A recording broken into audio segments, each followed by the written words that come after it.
Mi nombre es Pedro Andrés Barrera, soy profesional en biología,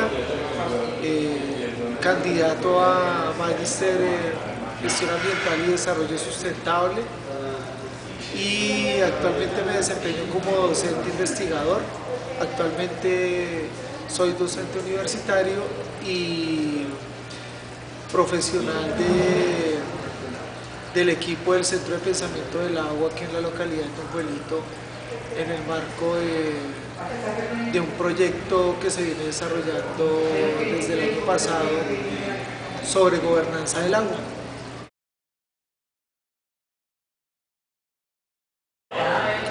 Bueno, la educación ambiental ha sido considerada desde sus inicios primeramente o se inició como un concepto que se denominaba educación ambiental para el desarrollo sostenible.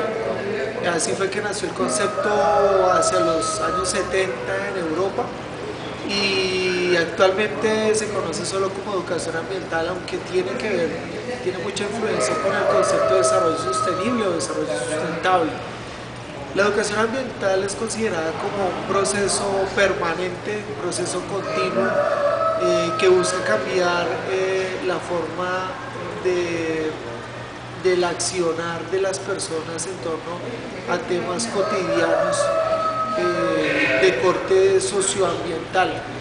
De corte ambiental porque pues de alguna u otra manera también lo social tiene que ver con lo ambiental, y cuando se habla de lo ambiental se está hablando también de lo social. Cuando hablamos entonces de ese concepto socioambiental de la educación ambiental y del cambio del accionar, estamos hablando de mitigar inclusive esas problemáticas que de alguna u otra manera están impactando la mayoría de los países, no solo latinoamericanos o de Comunidad Europea, como el problema de manejo de residuos, el problema de cambio climático y otra serie de problemas como la contaminación, los diferentes tipos de contaminación que se presentan en el mundo.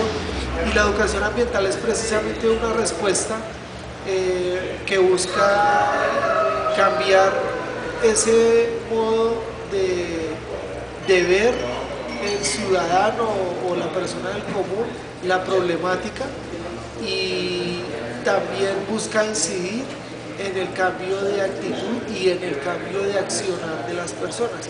Entonces, la educación ambiental enmarcada dentro de un proceso busca también que a través de ese conocimiento que se da base de las diferentes disciplinas y de las diferentes ramas de la ecología, pues la educación ambiental sea como una alternativa o una excusa para abordar desde el día a día, desde la universidad, desde el colegio, desde el barrio, desde la empresa, desde cualquier sector productivo inclusive, la forma de relacionarse con su entorno, la forma diferente de relacionarse con el entorno cuando las personas dejan de arrojar residuos en la calle, cuando la empresa deja de contaminar, cuando el ciudadano reutiliza los residuos que utilizó en su casa, ¿cierto? Entonces, la educación ambiental, aparte de ser un proceso, reitero, permanente y continuo, que no es una disciplina,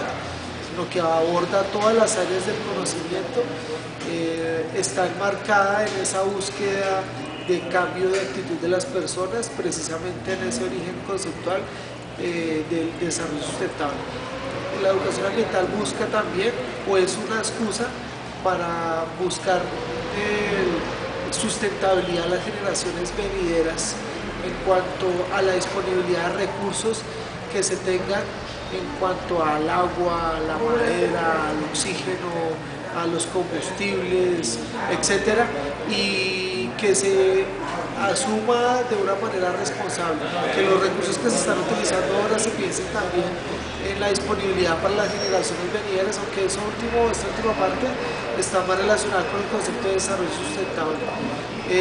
Básicamente yo lo resumiría como lo reiterado, que la educación ambiental es un proceso permanente y continuo que busca cambiar la actitud y la acción de las personas en su día a día, en lo que tiene que ver con la parte ambiental y con las problemáticas ambientales que son cotidianas en el mundo.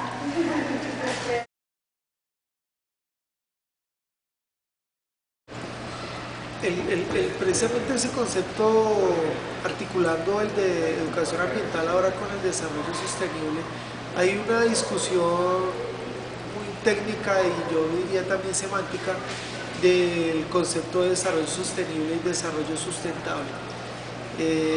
Más allá de esa discusión semántica y técnica que forman algunos especialistas en el tema social, ambiental, en ecología política, en ecología social, yo pensaría que los dos están directamente relacionados, tanto el desarrollo sostenible como el desarrollo sustentable, en utilizar los recursos que nos provee el entorno, ¿sí? Los recursos que podemos extraer de los territorios, los recursos naturales, renovables y no renovables, que los utilicemos de manera responsable, es utilizarlos de manera responsable pensando en las generaciones venideras, ¿sí? Que si, caso por ejemplo, algunos países como Canadá, que se tala 1 hectárea de bosque y se siembran 2 y 3 hectáreas, es precisamente validando ese concepto de desarrollo sostenible, de que aquí en Colombia, por ejemplo, cuando en el río Magdalena algunos pescadores extraen algunos peces del río Magdalena adultos y no sacan hembras, o los sacan muy pequeños o no los sacan muy pequeños, es pensando precisamente en la disponibilidad que van a tener más adelante de esos peces para sus familias, ¿cierto? Que les van a generar ingresos, pero que de alguna u otra manera están pensando en que más adelante van a necesitar de esos peces en el río. El tema de Canadá es precisamente el mismo ejemplo, pero con la producción maderera. Entonces yo utilizo madera, si utilizo 1 hectárea de madera, pero estoy haciendo la compensación con 2-3 hectáreas de madera. Ahí precisamente se ha validado el concepto de desarrollo sustentable o desarrollo sostenible, con 2 ejemplos, uno en el río Magdalena en Colombia y otro con el ejemplo en Canadá, en donde la base de la economía en parte tiene que ver con el recurso maderable. Pensar en la utilización del recurso sin afectar la disponibilidad a mediano y a largo plazo de ese recurso. ¿Y de cuáles recursos? Pues precisamente de esos recursos naturales que pues actualmente en el mundo se utilizan. También pensar en responsabilidad con el tema ambiental, una responsabilidad ambiental. Utilizo los recursos, pero tengo que pensar hasta qué momento los utilizo, hasta qué punto los utilizo, y no llegar a caer en que los recursos que estoy utilizando son recursos que voy a tener siempre, como el agua. Entonces yo los utilizo y el agua siempre va a estar, y ya tenemos problemas de desabastecimiento de agua en el mundo, ¿cierto? Utilizarlos de manera responsable y pensando en esas generaciones venideras.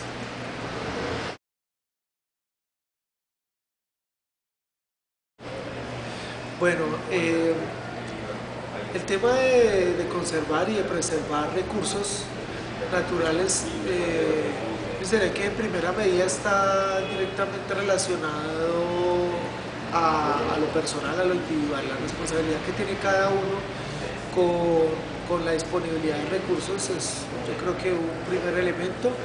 Entonces, si yo reutilizo el agua, si yo ahorro agua, si yo reciclo materiales, si yo reutilizo materiales, pues allí puedo de alguna u otra manera como individuo estar aportando a la conservación y al cuidado de los recursos naturales.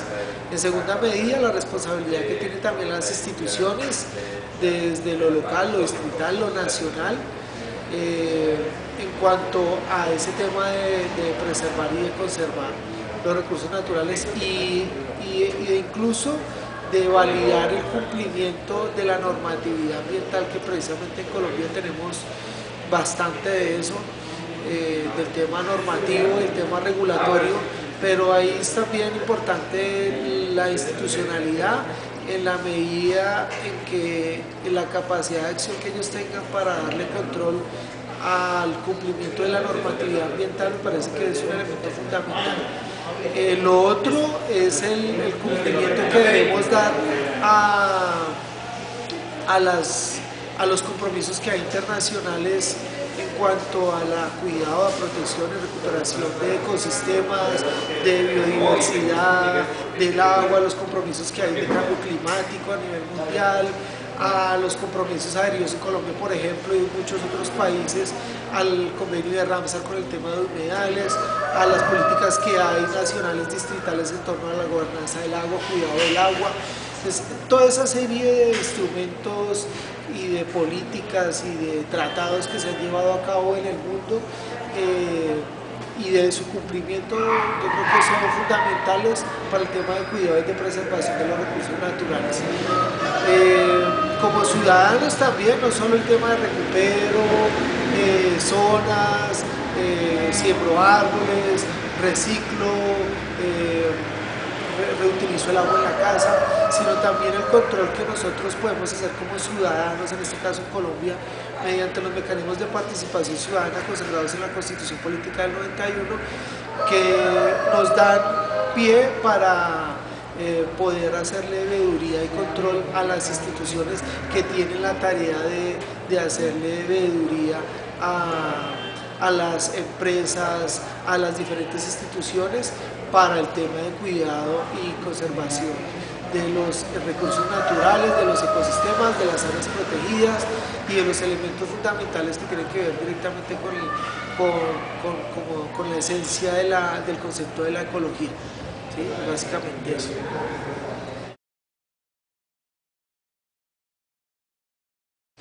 Bueno, yo creo que una de las cosas que podríamos hacer para mejorar esa relación del hombre-naturaleza la podríamos originar en esa cosmovisión de la relación hombre-naturaleza. Por lo general en todas las comunidades del mundo encontramos comunidades indígenas que han llegado primero a los que actualmente estamos asentados en los territorios, esas comunidades ancestrales que para el territorio, del caso de Bogotá, son las comunidades muiscas o la comunidad muisca.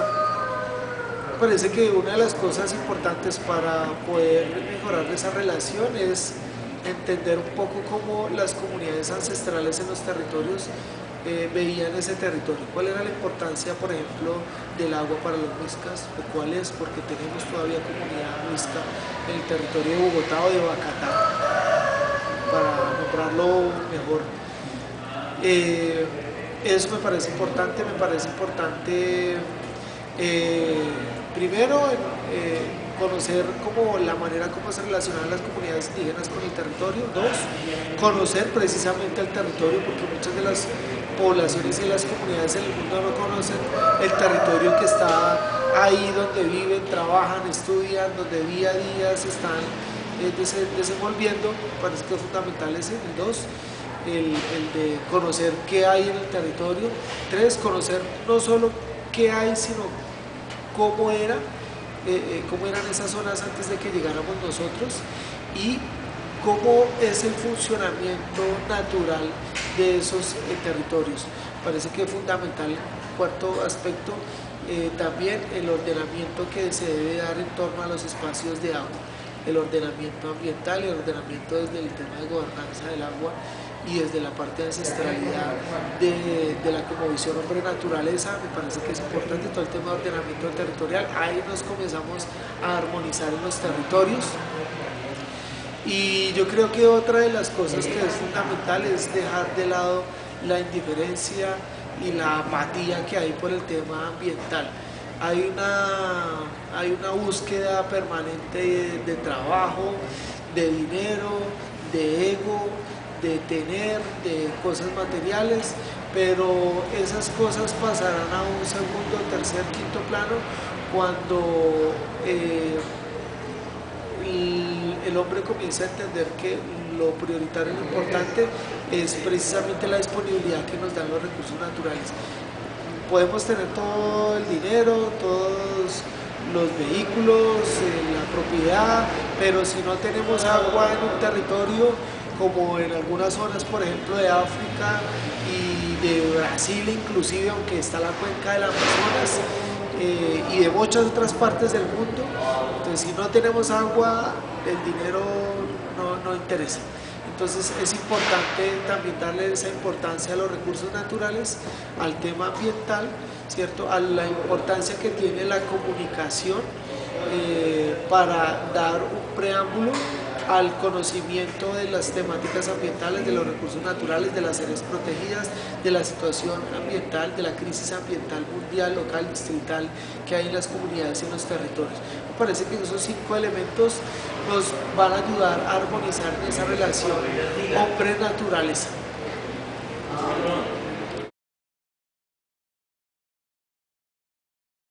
Bueno, hay varias maneras como las personas pueden vincularse a los procesos.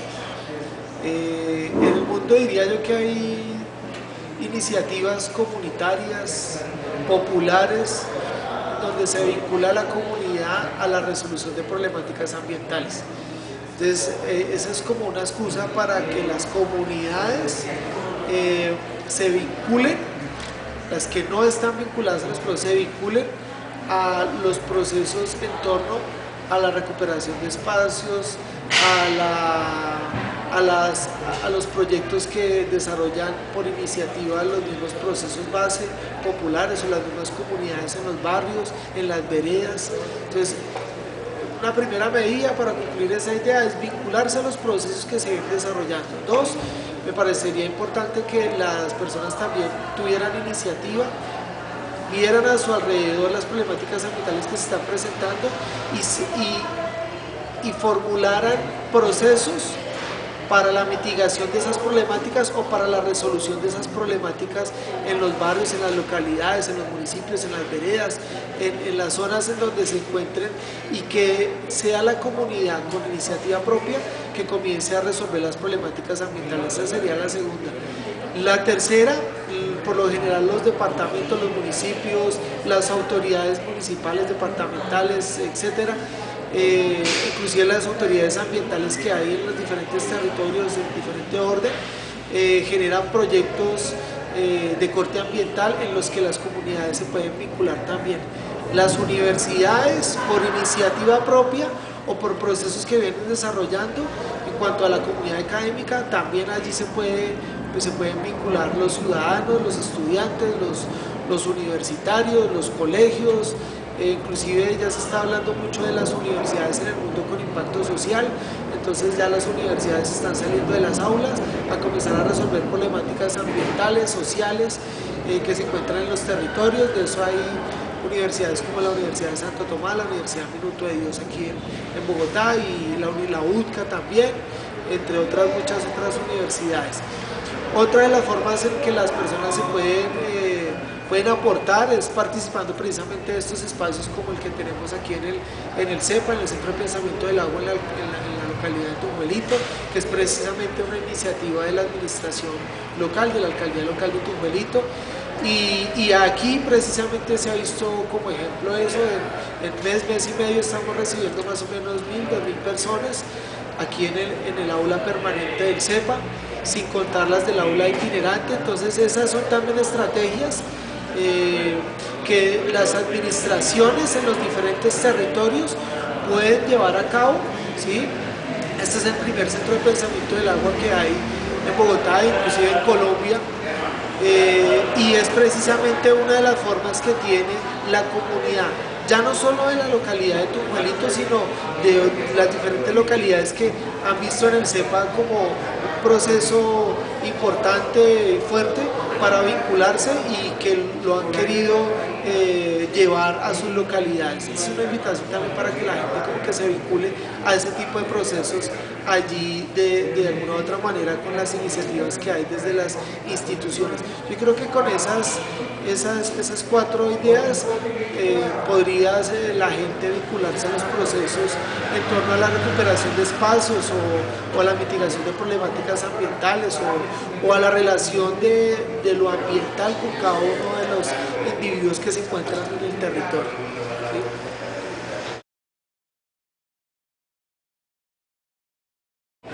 Bueno, yo creo que algunas de las cosas que nosotros podemos hacer fácilmente donde nosotros vivimos, trabajamos, estudiamos y estamos diariamente, podrían ser las siguientes. Uno, mirar el tema de las conexiones, cómo están las conexiones en la casa donde uno está, si hay fugas. El tema de las fugas desperdicia bastante litros por segundo de agua potable. Entonces revisar ese tema de tuberías. Lo segundo sería colocar filtros ahorradores de agua en los baños, en la cocina, tratar de no utilizar manguera para lavar los vehículos o los patios o los pisos, sino más bien balde. Eso ahorra muchísimo agua. Ducharse, más no bañarse. Las duchas son por lo general más cortas. Cuando uno se baña pues dura mucho más tiempo. Otra de las cosas que podría hacer uno es buscar la manera en la casa de abrir espacios de luz, o sea, ventanales o techos por donde pueda entrar más brillo, más luz, más brillo solar, y eso va a ahorrar mucho la necesidad, va a ahorrar mucho la cuestión energética de que estemos prendiendo bombillos por todo lado. ¿Sí? Si usted está construyendo o si va a construir, pues construcciones sustentables, pensando en que tenemos que dejar agua para más adelante. Utilizamos luz, estamos utilizando también agua, a no ser que sea por paneles solares u otras fuentes, energía eólica o etcétera. Pero entonces buscar la posibilidad de hacer unas construcciones en las que entre bastante luz y de día no se necesita estar prendiendo bombillas. El tema de panel solar me parece una buena opción, utilizar paneles solares para brindar energía eléctrica, almacenar agua lluvia, captar agua lluvia, colocar canaletas que recojan agua lluvia en la casa, reciclar el agua de la lavadora para el baño, para las cosas de aseo, para el mismo sanitario, se puede reciclar agua. Otra de las cosas que se puede hacer es disminuir el consumo. Cuando nosotros aumentamos el consumismo, el consumo de elementos en el centro comercial, en el almacén, en el supermercado, estamos aumentando la demanda de producción y eso impacta notablemente la disponibilidad de recursos, por aquello del tema de la economía ambiental. Otra de las cosas que podríamos hacer es tratar en la medida de lo posible de consumir responsablemente, de no estar embolsando absolutamente todo, porque todo lo que uno compra en cualquier lugar se lo meten en bolsas y termina uno con la cantidad de bolsas. Y el plástico, las bolsas, usted sabe que el plástico demora mucho tiempo en descomponerse. Además de eso, es el material que más se encuentra en las zonas que actualmente en el mundo tienen botaderos, como los botaderos que tenemos aquí muy penosamente en Bogotá.